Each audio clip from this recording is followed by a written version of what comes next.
अखिल की संगत। सबरस। नमस्कार।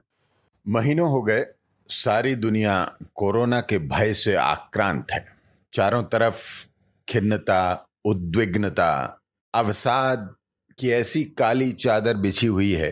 कहीं लोग रोग से परेशान हैं, कहीं आत्महत्या कर रहे हैं, अपने घरों में अपने अपने कोटरों में सिमट कर रह गए हैं। ऐसे में मन को शांत करने, मन को बहलाने का एक बहुत बड़ा साधन है हमारा साहित्य, लेख, किताबें, कविताएं, उपन्यास, कहानियां, यात्रा संस्मरण, कुछ इतिहास जो रोचक ढंग से लिखा गया है। हजारों वर्षों से भारत में इतिहास को भी साहित्य की तरह लिखने की परंपरा रही है। तो सोचा कि क्यों ना कोरोना से हटकर कुछ बात की जाए, कुछ उन कविताओं, कुछ कहानियों को टटोला जाए जो बचपन से मन के किसी कोने को छू गई थी और कहीं दबी पड़ी हैं। जब उन पन्नों को पलटकर देखा तो सबसे पहले जो पुस्तक हाथ लगी वो है रश्मिरथी। राष्ट्रकवि रामधारी सिंह दिनकर ने अनेक ओजपूर्ण रचनाएं की हैं, पर उनका ये खंड काव्य कम से कम मुझे बहुत छूता है। छोटी सी भूमिका है, महाभारत का एक पात्र है कर्ण, जिसे कोई अंगराज कर्ण कहता है, कोई सुतपुत्र कर्ण कहता है। कथा इतनी सी है, कुंती को सूर्यदेव ने वरदान दिया और कर्ण का जन्म हुआ। लोकलाज के भय से कुंती ने एक टोकरी में रखकर पुत्र को नदी को समर्पित कर दिया।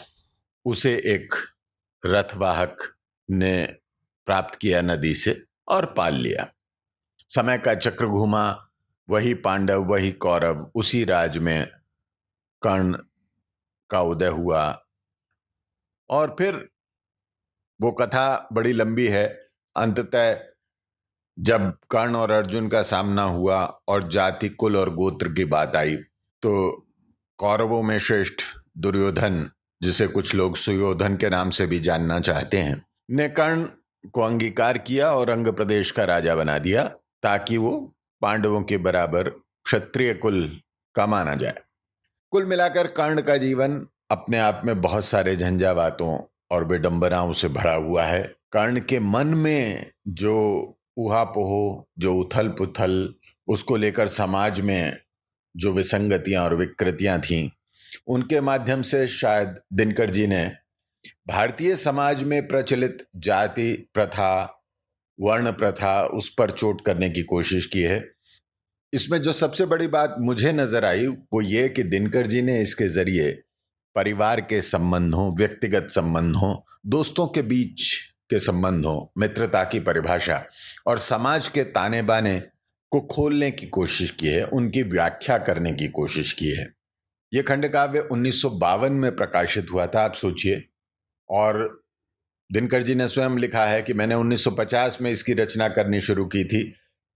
तब तक उन्हें उनकी जानकारी में सिर्फ एक रचना कर्ण पर लिखी जा रही थी, पर जब तक ये खंड काव्य पूरा हुआ 1952 में, तब तक ऐसे अनेक रचनाएं कर्ण के व्यक्तित्व पर, उसके चरित्र पर लिखी जा चुकी थी।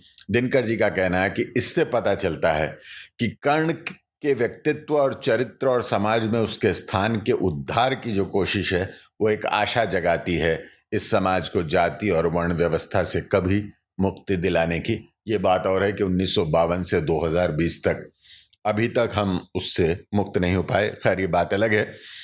हम बात कर रहे हैं रश्मिरथी की। और वैसे तो पूरा ही खंड काव्य पठनीय है, श्रवणीय है, सुनने लायक है, पढ़ने लायक है, पर इसका जो तीसरा सर्ग है वो मुझे व्यक्तिगत रूप से विशेष रूप से आकर्षित करता है, जिसमें कथा वहां से शुरू होती है कि जब पांडव अपना वनवास काट के द्यूत क्रीड़ा में जो जुआ खेलते समय जो हारे थे, वो राजपाट और सब कुछ, और फिर उन्हें वनवास दिया गया था, वो वनवास पूरा कर चुके हैं। और वो वनवास भी क्या था? वो अज्ञातवास था। उसको पूरा करके अब पांडव लौट रहे हैं।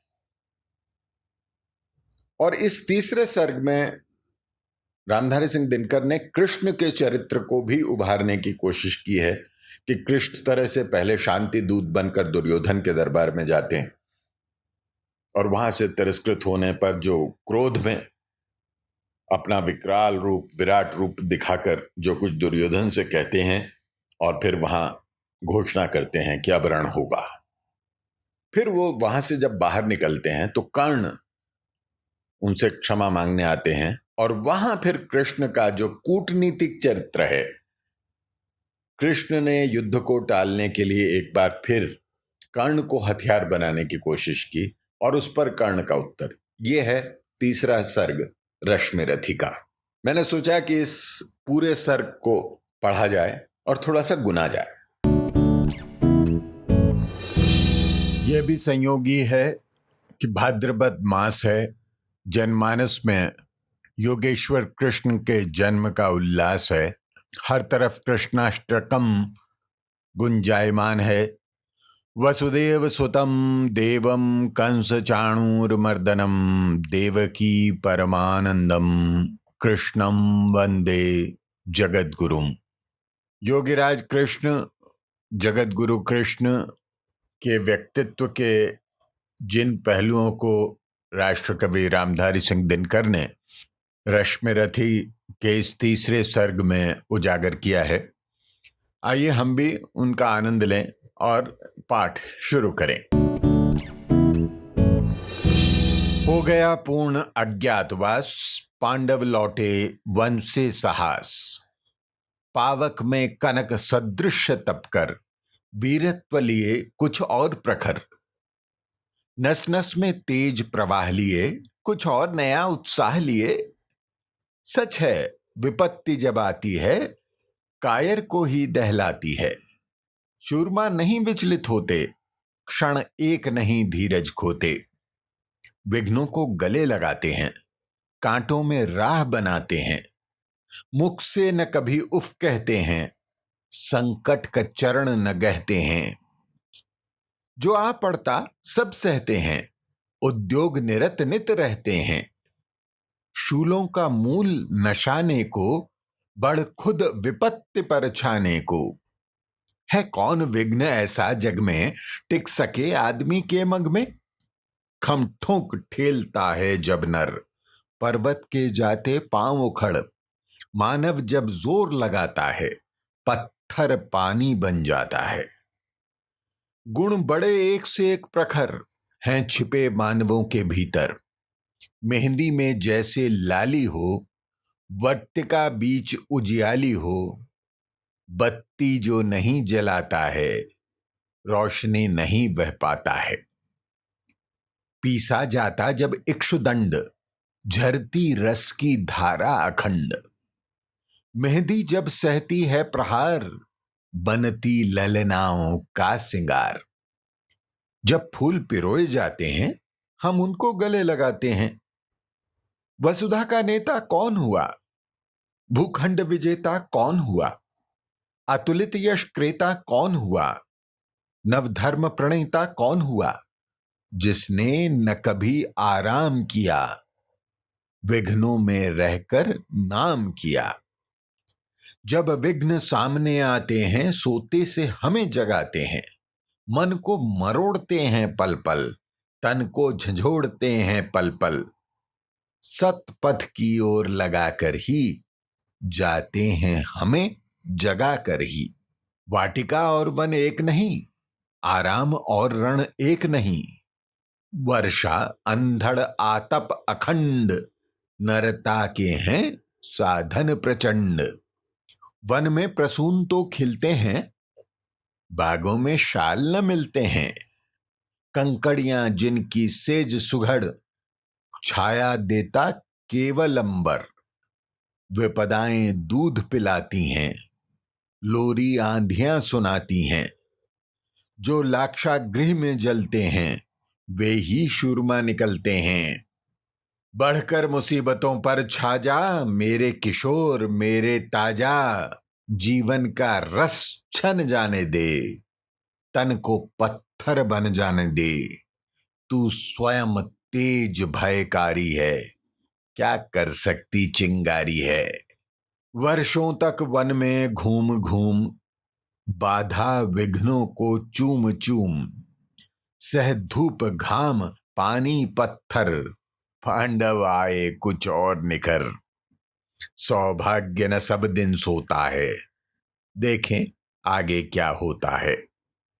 मैत्री की राह बताने को, सबको सुमार्ग पर लाने को, दुर्योधन को समझाने को, भीषण विध्वंस बचाने को, भगवान हस्तिनापुर आए, पांडव का संदेशा लाए। दो न्याय अगर तो आधा दो, पर इसमें भी यदि बाधा हो तो दे दो केवल 5 ग्राम। रखो अपनी धरती तमाम, हम वही खुशी से खाएंगे, परिजन पर असी न उठाएंगे। दुर्योधन वो भी दे न सका, आशीष समाज की ले न सका, उल्टे हरि को बांधने चला, जो था साध्य साधने चला। जब नाश मनुज पर छाता है, पहले विवेक मर जाता है। हरि ने भीषण हुंकार किया, अपना स्वरूप विस्तार किया, डगमग डगमग दिग्गज डोले, भगवान कुपित होकर बोले, जंजीर बढ़ाकर साध मुझे, हां हां दुर्योधन बांध मुझे। ये देख गगन मुझ में लय है, ये देख पवन मुझ में लय है, मुझ में विलीन झंकार सकल, मुझ में लय हैं संसार सकल। अमरत्व फूलता है मुझ में, संघार झूलता है मुझ में। उदयाचल मेरा दीप्त भाल, भूमंडल वक्षस्थल विशाल। भुज परिधि बंध को घेरे हैं, मैनाक मेरु पग मेरे हैं। दीप्ते जो ग्रह नक्षत्र निकर, सब हैं मेरे मुख के अंदर। दृग हो तो दृश्य कांड देख, मुझ में सारा ब्रह्मांड देख। चर अचर जीव जग क्षर अक्षर, नश्वर मनुष्य सुर जाति अमर। शतकोटि सूर्य शतकोटि चंद्र, शतकोटि सरित सर सिंधु मंद्र। शतकोटि विष्णु ब्रह्मा महेश, शतकोटि जिष्णु जलपति धनेश। शतकोटि रुद्र शतकोटि काल, शतकोटि दंडधर लोकपाल।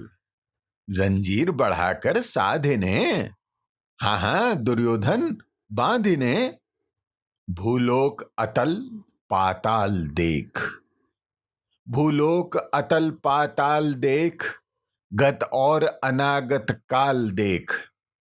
ये देख जगत का आदि सृजन, ये देख महाभारत का रण। मृतकों से पटी हुई भू है, पहचान पहचान कहां इसमें तू है।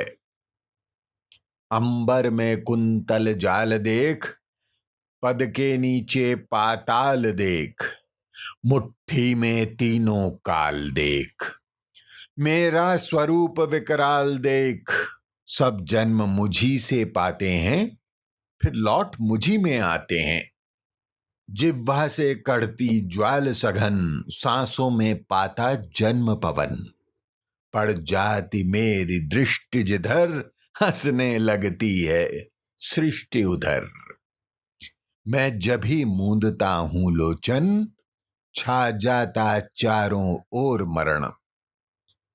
बांधने मुझे तो आया है, जंजीर बड़ी क्या लाया है। यदि मुझे बांधना चाहे मन, पहले तो बांध अनंत गगन। सूने को साध न सकता है, वो मुझे बांध कब सकता है। सूने को साध न सकता है, वो मुझे बांध कब सकता है। हित वचन नहीं तूने माना, हित वचन नहीं तूने माना। मैत्री का मूल्य न पहचाना। तो ले मैं भी अब जाता हूं, अंतिम संकल्प सुनाता हूं। याचना नहीं अब रण होगा, याचना नहीं अब रण होगा, जीवन जय या कि मरण होगा। टकराएंगे नक्षत्र निकर, बरसेगी भू पर वन्य प्रखर। फण शेषनाग का डोलेगा, विकराल काल मुंह खोलेगा।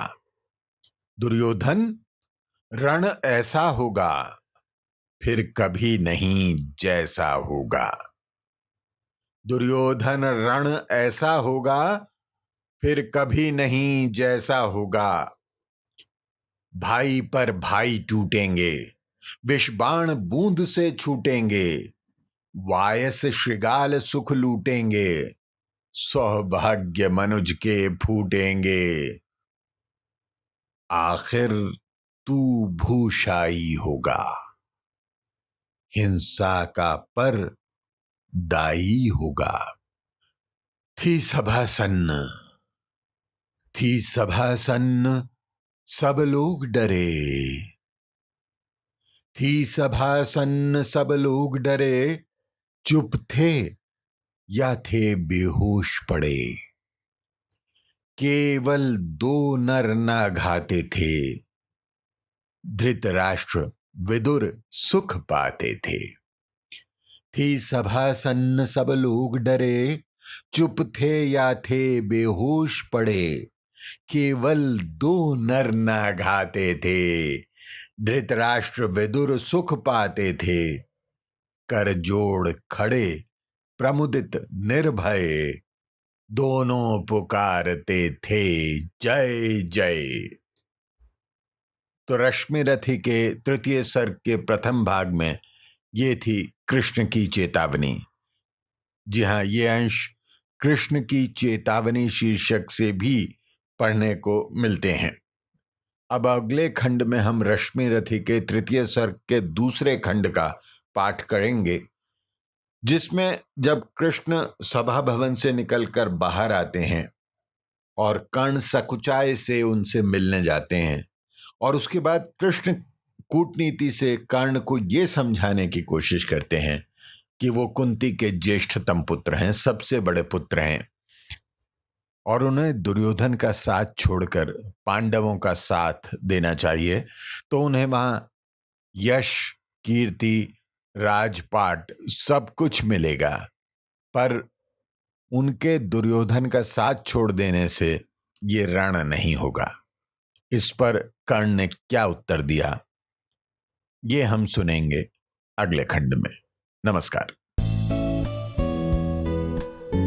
अखिल की संगत YouTube चैनल पर आप और भी बहुत कुछ सुन सकते हैं।